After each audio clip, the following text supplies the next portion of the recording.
Welcome back to Season 3 of Snubs and Dubs, where we're talking about the Snubs and Dubs of the 74th Academy Award for Best Picture. I'm your host, Kyle Tobiasen, and as always, I'm joined by my co-host, Jason Miller. Jason, how is it going? Hi, Jason here. It's going pretty great. Kyle, how's it going with you? Great. Much better than 30 seconds ago from the last episode. Oh, I was in such a rut. I was down in the dumps. But now we're doing a whole new episode. Your cats did a cute thing in between. That was refreshing. A lot less Tim this episode too, so... That's what it was. I knew a massive weight had been lifted off my shoulders and my spirits lifted. Yeah. That must be what it is. Mm-hmm. And it's weird to think that in those 30 seconds and the actual timeline that these episodes will come out, you'll have like 7 more days of Snapstreak going. Wow. I think, because we're at like, what, 1920 something right now? Sure. With 7 more days, we might hit like 1950, 1970. Who knows how far we'll go in 7 days? All right. Well, of course, Season 3 of Snubs and Dubs has been covering the films from the year 2001. And so for episode 9, we are talking about the Royal Tenenbaums. Now, I know for a fact we have seen this before because we've actually talked about seeing this before together. I went and sourced the episode. I found out which one it was. It was the Breaking the Waves episode of Season 1, where we talk about this movie because we saw it together in theaters. Aw, what a great movie-going experience. Oh, Garno. Old Metro Cinema. Yeah, that was on November 12th. I have them all written down, so I know exactly when we saw it. So that's amazing. Yeah, but I don't think either of us have watched it since then. Have you? No. So it's been about a year, but before that, we hadn't seen it before. No, it was fresh a year ago. Yeah. And now it's just old, played out kind of shtick. And I'm very happy about that because I wanted to rewatch it after watching it the first time. Mm-hmm. And so I think it was good to see if it still held up on my initial thoughts for it. I'm also really glad that this was a rewatch, both because I wanted to rewatch it and also I feel like I actually had a better experience on the rewatch. Yeah, I think I also agree. Well, let's get into it. If you're interested in this film, I've included the links to the physical media related to it in the show notes. If you buy through that link, it'll help out our show. Or if you have any other Amazon shopping to do, follow the general link to help out our show in the process. A reminder that this is going to be a spoiler-filled conversation, so if you haven't seen the Royal Tenenbaums yet and you want to, go ahead and do so. I've also included time codes in the show notes so you can skip around to your heart's desire. But without further ado, let's get into it. The Royal Tenenbaums is a 2001 American comedy drama film directed by Wes Anderson and written by Wes Anderson and Owen Wilson. This is starring Gene Hackman as Royal Tenenbaum, Anjelica Huston as Etheline Tenenbaum, Ben Stiller as Chaz Tenenbaum, Gwyneth Paltrow as Margot Tenenbaum, Luke Wilson as Richie Tenenbaum, Owen Wilson as Eli Cash, Danny Glover as Henry Sherman, and Bill Murray as Raleigh St. Clair. This has a runtime of 109 minutes and was released everywhere December 14th, 2001. What did you think of this second round with the Royal Tenenbaums? I really loved it. I find this movie so delightful, but I also find that it can really hit you with emotions. There was one beat, like, we'll get to it later, but Richie makes a decision and it just it seems like it comes out of nowhere. Obviously, you know why he does it, but it is shocking in this sort of like vibrant, colorful world of Wes Anderson to have that happen. And there's also one line that Ben Stiller says later where he's talking to Royal and he says, "We've had a hard year, Dad." I'm like, that Damn, fucking Ben hits Stiller. me so. And he doesn't even say it like that distraught or emotionally, but he does have something in his voice where you can tell that he's kind of suppressing emotion. Yeah, and it fucking hit me. I don't know. It's really sweet, and the whole movie is just delightful. Oh yeah, of course. It's Wes Anderson. It's color palettes everywhere, symmetry out the caboose. Yeah. And I felt like watching this at home on my own was actually a more emotionally impactful watching of it. Something about watching it in a theater, some of the highs and the lows didn't hit as hard. Yeah. But just sitting there on your own with your thoughts watching this is really impactful. Totally. I find that this movie, unlike some of later Wes Anderson films, does have like a rough edge to it. It does, unexpectedly. Yeah. And I really vibe with that because it's like, It's clearly polished and really well thought out, but it does have this sort of gritty feel. Maybe it's those shitty cabs coming through like all the time. But it just, it has this sort of edge to it and this energy that I really liked. Mm-hmm. Well, do you want to get through the plot? Let's get into a plotty. All right, I'm going to read straight to the plot. If you don't need the refresher, you can skip right to the discussion by following the time codes in the show notes. But here's the Royal Tenenbaums. Royal Tenenbaum explains to his 3 adolescent children, Chaz, Margot, and Richie, that he and his wife, Etheline, are separating. Each of the children achieved great success at a young age. Chaz is a math and business genius from whom Royal steals money. Margot, who was adopted, was awarded a grant for a play that she wrote in 9th grade. Richie is a tennis prodigy and artist who expresses his love for Margot through paintings. Royal regularly takes Richie on outings without the other children. Eli Cash is the Tenenbaum's neighbor and Richie's best friend. Also part of the Tenenbaum household is Pagoda, the trusted valet. 22 years later, Royal is kicked out of a hotel that he has been living in. The children are in a post-success slump, with Richie traveling the world on a cruise ship following a breakdown. He writes to Eli revealing his romantic love for Margot. Chaz has become overprotective of his sons, Ari and Uzi, following his wife Rachel's death in a plane crash. Margot is married to neurologist Riley Sinclair, from whom she hides her smoking and her checkered past. Riley is conducting research on a subject named Dudley Heisenberg. Holy shit, those 2 paragraphs were just set up. Wow. Then the plot of the movie. Yeah. Ethel's longtime accountant, Henry Sherman, proposes to her. Learning of Henry's proposal, Royal claims that he has stomach cancer to win his wife back and win his children's affections. Etheline calls her children home and Royal moves back in and sets up medical equipment in Richie's room. Royal learns of Chaz's overprotective nature and takes his grandsons on an adventure involving shoplifting and dogfighting. On their return, Chaz berates him for endangering his boys while Royal accuses Chaz of having a nervous breakdown. Eli, with whom Margot has been having an affair, tells her that Richie loves her. Royal discovers the affair and objects to Margot's treatment of Rayleigh, who confides to Richie his suspicions of Margot having an affair. He and Richie hire a private investigator to survey her. Meanwhile, Henry investigates Royal's cancer claim and discovers his hospital had closed, his doctor does not exist, and that his cancer medicine is only candy. He confronts Pagoda, the servant, and gathers the family to tell them that Royal has been lying about his illness. Afterwards, Royal and Pagoda move out. Richie and Rayleigh get the private eyes report on Margot, which reveals her history of smoking and sexual promiscuity, including a previous marriage to a Jamaican recording artist. Both men take the news quite hard, with Richie going into the bathroom, shaving off his hair and beard, and slashing his wrists in an attempt of suicide. Dudley finds him and Rayleigh rushes him to the hospital. As the Tenenbaums sit in the waiting room, Rayleigh comforts Margot and then leaves. Richie escapes and meets with Margot to confess his love. They share their secret love and they kiss. Royal decides that he wants Etheline to be happy and finally arranges for a divorce. Before Henry and Etheline's wedding, Eli, high on mescaline, crashes his car into the side of the house. Royal rescues Ari and Uzi, but the boy's dog, Buckley, is sadly killed. Enraged, Chad chases Eli through the house and wrestles him to the ground. Eli and Chaz agreed that they both need psychiatric help. Chaz thanks Royal for saving his sons and for buying them a Dalmatian named Sparkplug from the responding firemen as a replacement for Buckley. 48 hours later, Etheline and Henry are married in a judge's chambers. Sometime later, Margot releases a new play inspired by her family and past events. Rayleigh publishes a book about Dudley's condition. Eli checks himself into drug rehabilitation facility in North Dakota, and Richie begins teaching a junior tennis program. Chaz becomes less protective of his children. Royal seems to have improved his relationship with all his children and seems to be on better terms with Etheline. He then has a heart attack and dies at the age of 68. Chaz accompanies him in the ambulance on the way to the hospital and is the only witness to his death. The family attends his funeral, where the epitaph dubiously reads that he died tragically rescuing his family from the wreckage of a destroyed sinking battleship. But that's the Royal Tenenbaums. Wow. There's a lot that happens. There's a lot going on in there. That is some tight stuff. Yeah, a little bit of incesty relationships, slightly. Yeah, there's quite a bit of one. I think it's one of the driving forces, actually, the incesty relationship.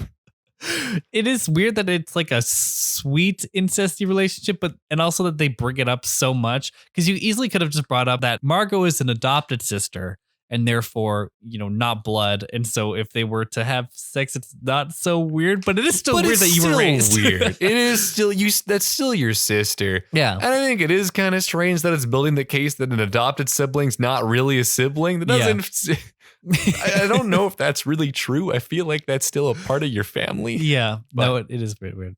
It's Wes Anderson for you. It's all symmetry, colorful things, and incest. Yeah. I mean, and there's so many characters in this movie, but I think all of them get a pretty good amount of play. Mm-hmm. I mean, I think Richie is kind of the main character other than Royal. Yeah, I think Royal's technically the lead and the main, but a lot of, as far as ensemble casts go, I'm always impressed with how well-rounded every character is and how natural and like feel good their arcs are. Like I feel like everyone's a complete person who learned something, and even Royal by the end you do like him even though he's a son of a bitch. And perfectly acted by Gene Hackman. Absolutely. It's so good in this role. And like even both the Wilson brothers, Owen and Luke Wilson, they're both really great. Obviously Richie has this really dark side to him at the time, and Ben Stiller I really like in this too. Like I mean obviously I've mentioned in the plot he's like an overprotective father,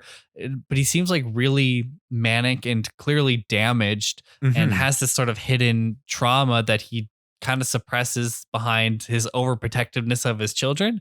And like these are all like really complicated and unique characters and all well acted by all of the actors. Yeah, and this is the kind of role that isn't really a Ben Stiller role, and he does so well in it. Yeah. And I feel like Gwyneth Paltrow probably does one of the hardest jobs in terms of making her character endearing, because the whole point of her is that she's quiet, secretive, doesn't let people in, but she still is an endearing character who you feel for because she's had a hard life and has never really been included and or never felt in any one area like she belongs there. Yeah. The one character that does feel somewhat out of place sometimes is Bill Murray's character. Really? Yeah. I understand his being there, being Margot's ex-husband. And like, I re-listened to how we talked about it in that episode of season 1.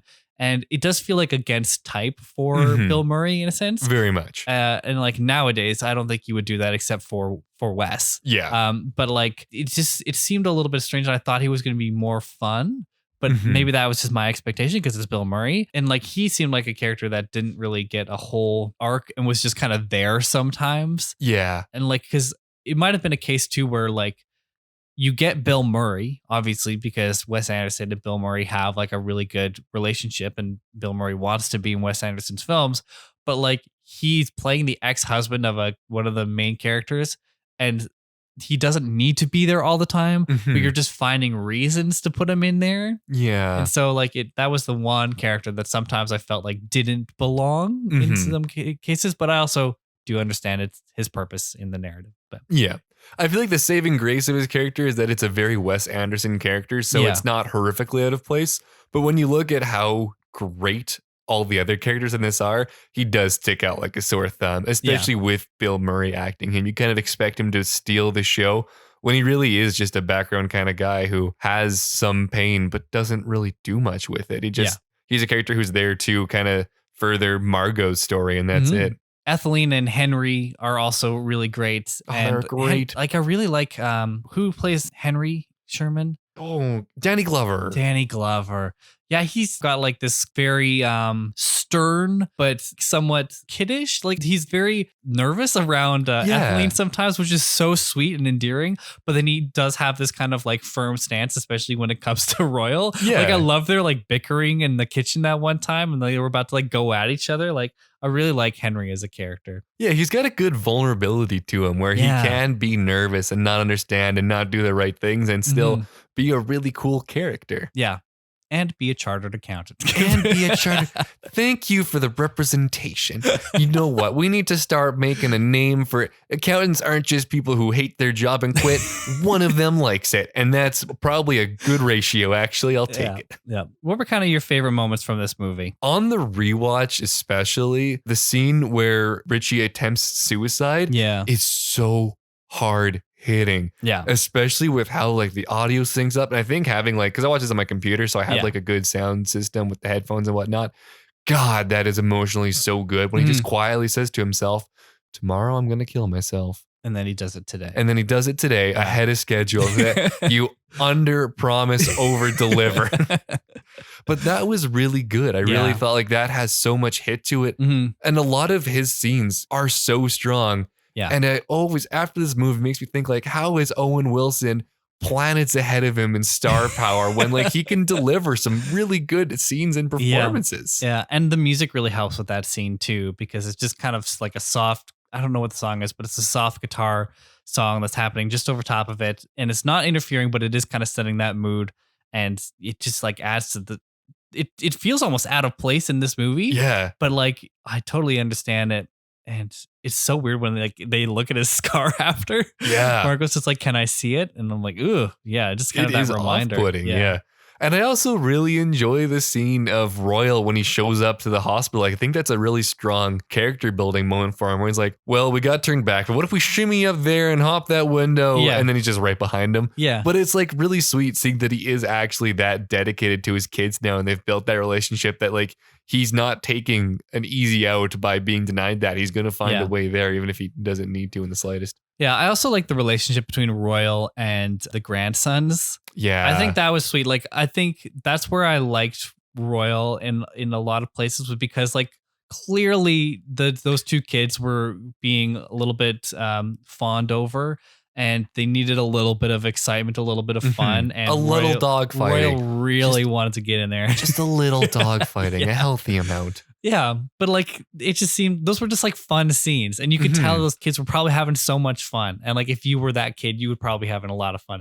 I mean, the dog fighting would probably have terrified me. Probably, yeah. But it's kind of like giving a kid a cigarette too early. It keeps them off of it later. Now they're not going to get addicted to dog fighting when they're older. So good grandfathering, nice. Royal. Good work out there. Who is your standout for character though? Both Luke and Ben Stiller really strike me as like unexpectedly good performances. And I think Ben Stiller takes it because the first time I saw this, I'm like, whoa, shit, that's Ben Stiller. What's he doing in here? But now he gives such a good performance that's so well capped off by like, it's been a rough year, Dad. That's just delivered with so much. Even though he's not fully letting him in, he's opened a wall. And you can tell like it's the exact right delivery that you know he's ready to open up a bit now, and he's not this hard exterior to his father anymore, and he's been hiding hurt this whole time. Maybe he's hurting Royal because he's been so hurt. Oh, Ben Stiller, you did it, you dog. How about you? Yeah, I really like Richie, and like in flashes, I like Eli Cash, but like he also is like kind of like a weird side character. Yeah. But like Owen Wilson brings a lot of charm to him, and I really like Royal. I think he's just like a great character, and you know he's got this sort of asshole vibe, but like you can't help but love him in a lot of ways. And even though he's just such a shit, like I just like really enjoy watching him. And of course, Gene Hackman is a fucking master, so he does such a great job with it. Do you want to move on to some reviews? Let's see what other people thought about it. All right. On good old Rotten Tomatoes, the critics have given this only an 81%. But it is buoyed by the audience's 89. Damn. Yeah, people came out for our boy Wes Andy. On IMDb and on Metacritic, this will have a 76. Yeah, that's like okay, yeah. I mean, I feel it. It's not for everyone. That's fine. Totally. Wes Anderson's not the cup of tea that everyone wants to be drinking. Another place that this did fine, was the box office, where it made $71 million on a budget of $21 million. That's pretty good. That's actually, though, that's more of a, more of like a, that's pretty good. Yeah, that is pretty good. Especially a $21 million budget seems low for the star power that you have in this.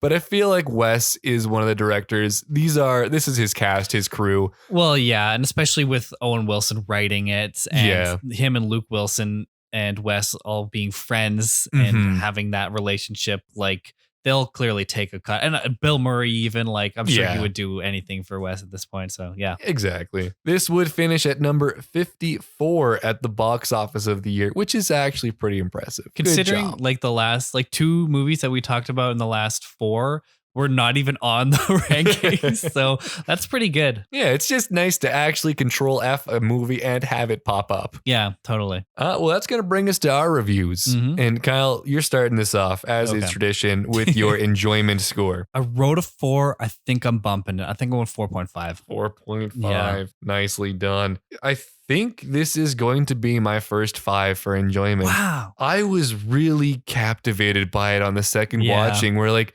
I really was into the stories more.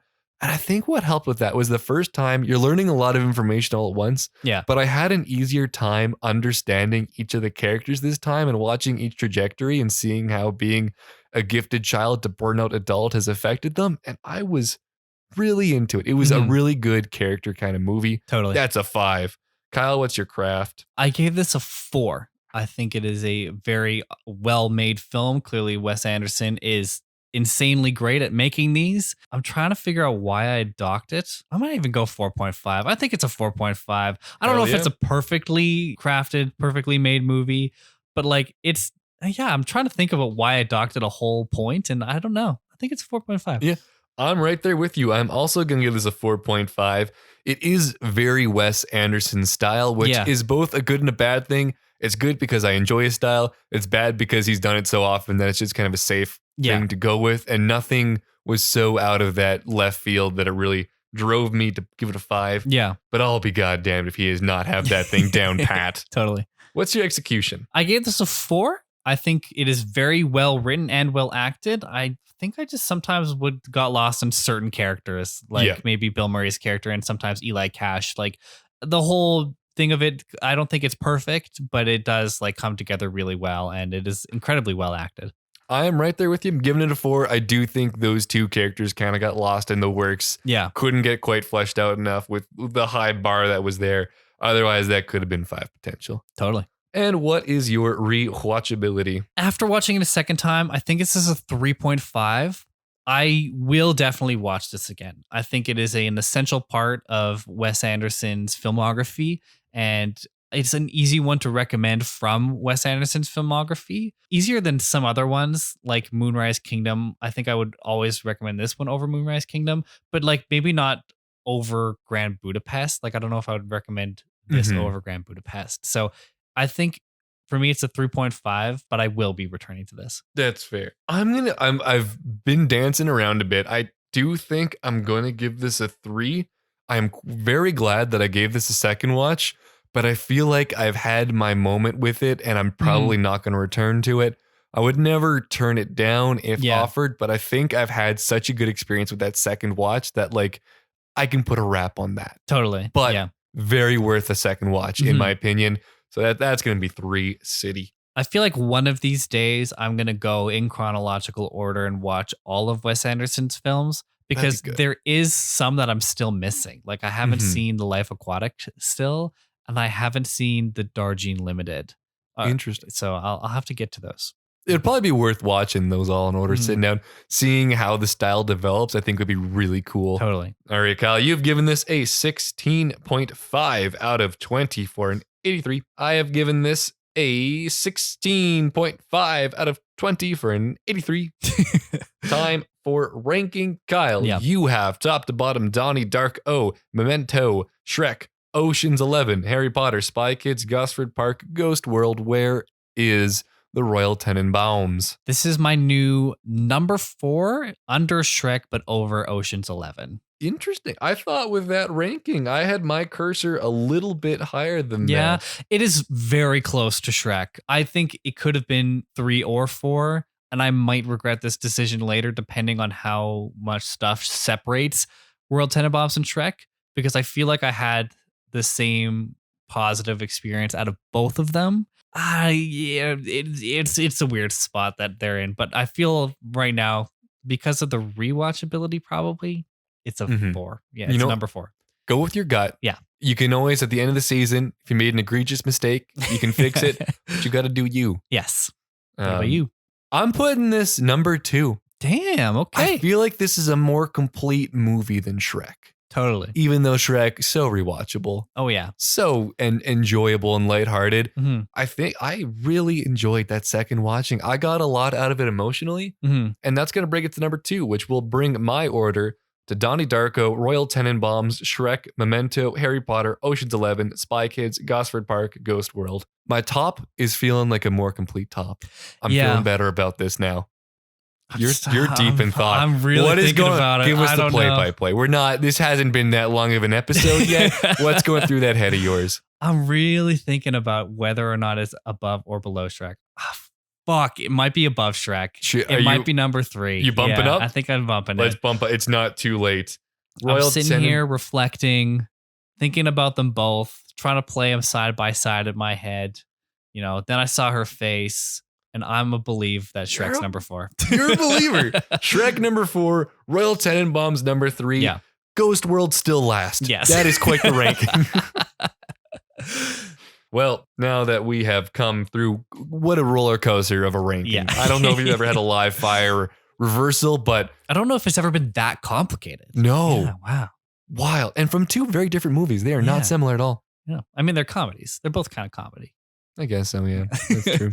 Well, fun Letterboxd time. This has a 4.1 out of 5 on Letterboxd for one of the highest possible rankings. Damn, I think that's the highest ranking we've had. So Probably. Letterboxd refuses to go above 4. So Yeah. this is a special movie where this is also a special movie where the reviews are trash. Oh my goodness. This is another one where it's like every single person just quotes, "It's been a rough year, Dad." You're the 110th person to do it. You don't have to. Just drop a star rating. Yeah. That's all you need at that point. 2 somewhat redeemable reviews. We're going to start it off with Abby, 4.5 stars. Wes, for $1, make a film where a dog doesn't die. True. He kills What a lot of the fuck? dogs. Yeah. Does this got something against it? I don't know. And also, okay, just getting a new dog would not immediately trump the grief Nope. of losing a dog. Nope. Especially after that dog survived a fucking plane crash. Uh-huh. I mean, I understand, Ben Stiller being overprotective of his sons, but also the dog? Yeah. Anyway, yeah. I wonder, has Wes ever owned a dog? Because he views them as very replaceable and also very killable. Yeah. And like the dog fights. Yeah, just throw away. Yeah, I know where dog fights are. Let's take my grandkids there. Oof, Yeah, there's a anti-dog skew with Wes Anderson. Next, we have Sarah with 4 stars. My favorite part was when Ben Stiller and his children wore matching black tracksuits to Royal's funeral. Almost no one else was wearing any black, so that was very classy of them.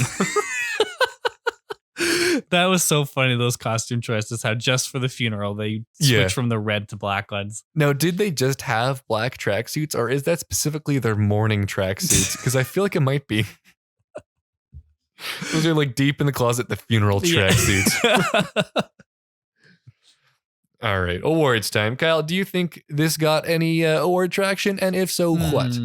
I want to say screenplay, but this might also be before Wes Anderson was like kind of in the Academy's realm, like sphere of influence. So I don't know. Maybe screenplay. You'd be right. This did get a nomination for Best Adapted Screenplay, famously not winning it. Adapted screenplay? That should say Best Original Screenplay. That's a typo. Okay.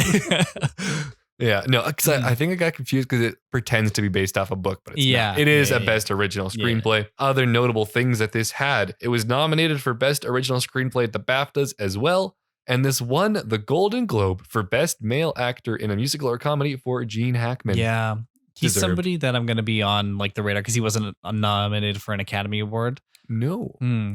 I feel like this is one of those performances where nowadays they might try to category fraud it into supporting because he doesn't have a lot of screen time. Probably.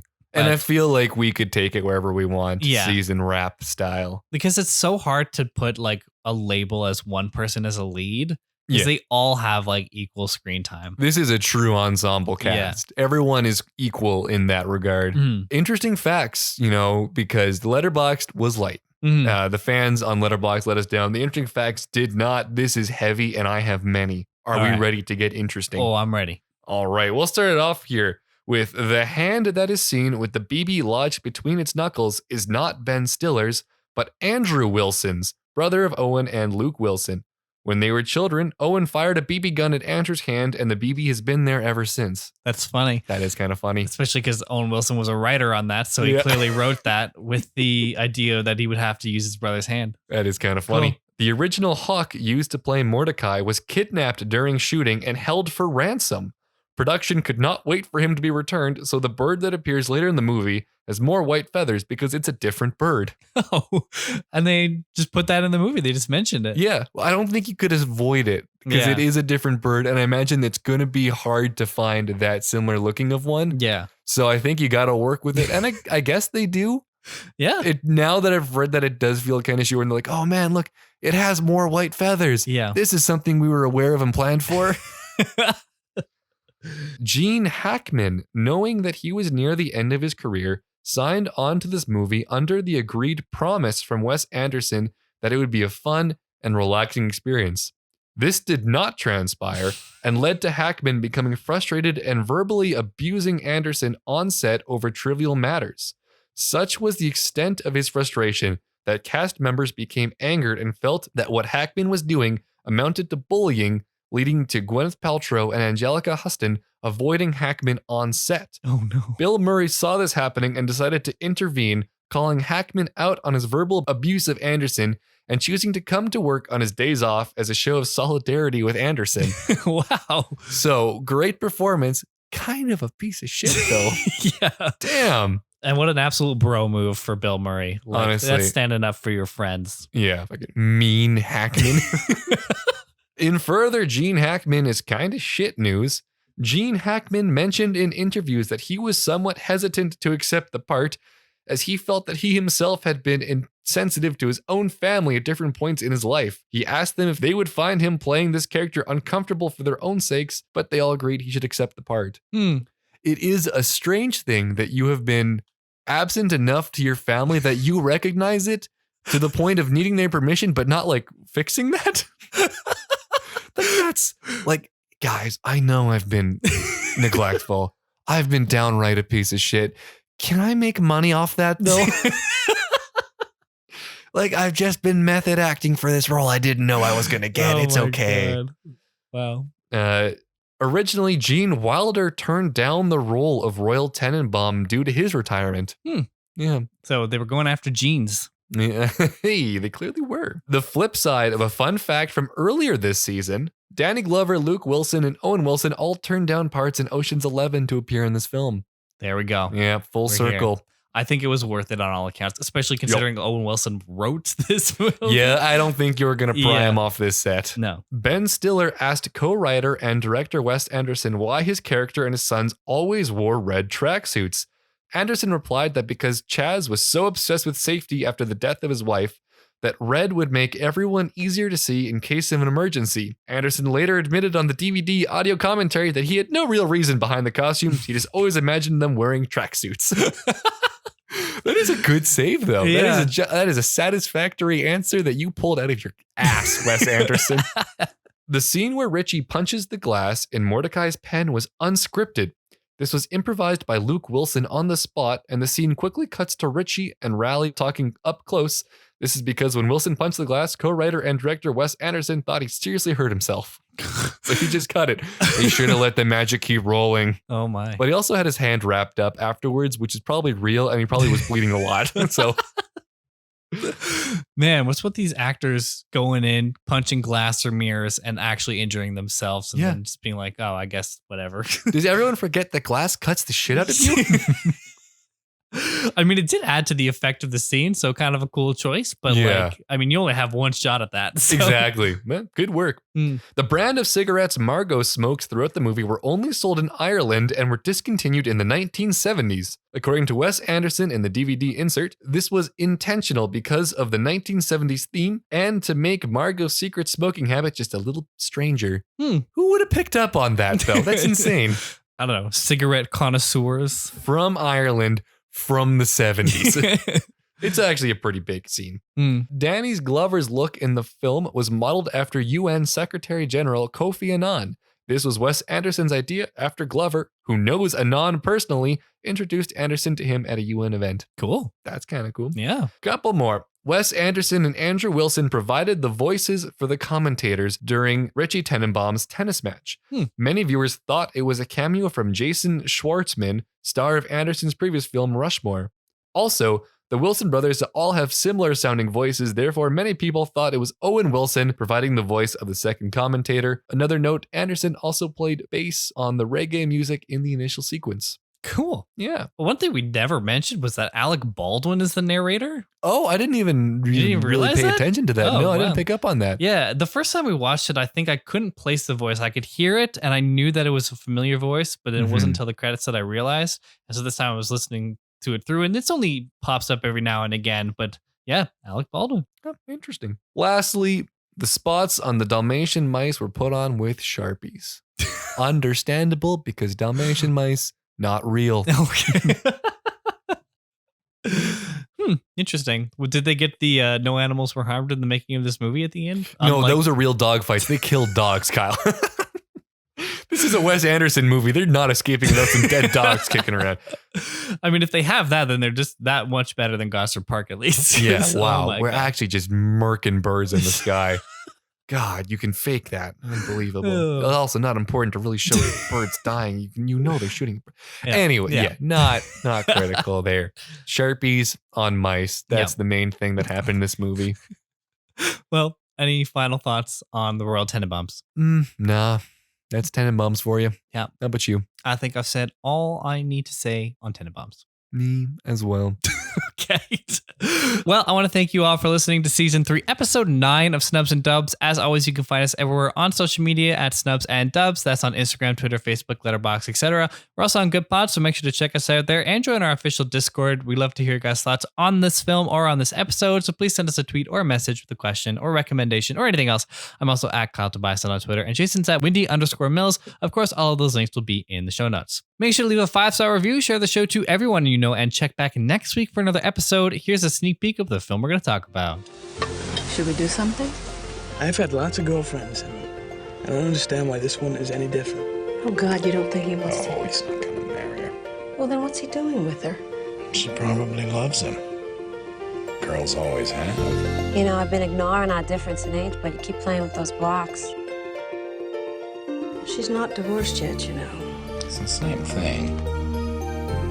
Maybe he still loves her. That's right. Next time we're talking about the next Best Picture nominee this season, In the Bedroom. That's the name of the film. We're not recording in the bedroom. Could be. Yep. We could be. We could just move over. But make sure to watch it before next episode. I can't wait for you guys to hear it. Thanks for listening. That's a wrap. Bye. Bye for now.